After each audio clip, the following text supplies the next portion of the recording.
Bon, eh bien, j'insiste, hein, j'insiste pour vous dire que déjà je suis un gros fan de AWA, Awa Upshot, et puis il y a énormément de séries qui n'ont pas été publiées en VF, qui sont tout simplement très bonnes, ou en tous les cas qui ne dépareilleraient absolument pas si elles étaient en librairie actuellement par rapport à le reste de la production.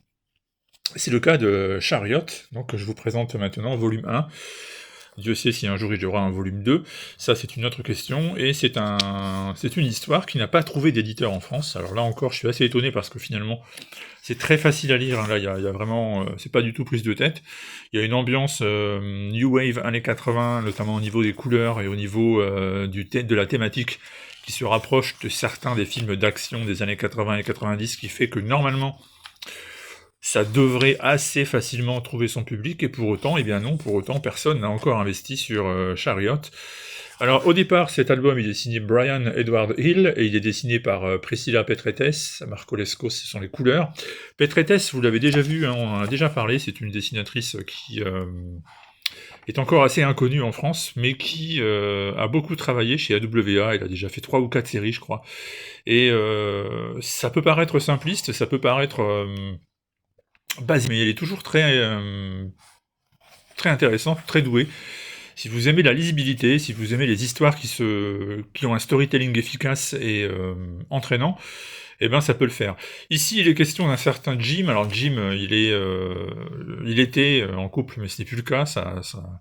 Sa femme est partie, elle est partie avec sa petite fille, et Jim, du coup, bah, il doit payer les traitements pour la fille qui est malade, et de temps en temps revoir son ex-femme qui n'a pas trop envie finalement de renouer avec lui. Il faut dire que bah, Jim, il a l'habitude de se mettre dans le pétrin, c'est quelqu'un qui n'a pas d'emploi stable, et quand il en a, c'est pas forcément des gens très recommandables qui décident de faire appel à lui. Jusqu'au jour où il va trouver un petit boulot dans une casse, et le patron de la casse lui a dit que si jamais il tombait sur un véhicule qui lui plaisait bien, pour le remercier de son boulot, et ben il pourrait le retaper et le garder tout simplement. Et c'est ce qu'il va faire, sauf qu'il va mettre la main sur un véhicule qui, en réalité, est une expérience gouvernementale d'il y a 4 décennies, qui a connu un triste sort. Elle s'est retrouvée, cette voiture, un peu sur le modèle de K2000, hein, vous vous rappelez la série, elle s'est retrouvée au fond d'un fleuve suite à une course-poursuite il y a très longtemps de cela, et à l'intérieur de cette voiture, on a une espèce de conscience digitale, une femme magnifique, mais qui elle aussi est habituée à fréquenter des milieux assez louches, et c'est cette conscience qui anime la voiture et qui la rend très particulière, et qui va donc permettre à Jim de soit reprendre sa vie en main, soit par contre, au contraire, plonger dans les ennuis les plus complets. D'autant plus que cette conscience digitale, elle a aussi une sœur qui est toujours en vie, qui a mis au point un procédé de régénérescence, et qui utilise sa nouvelle jeunesse pour tenter de mettre la main sur la copie digitale de sa sœur.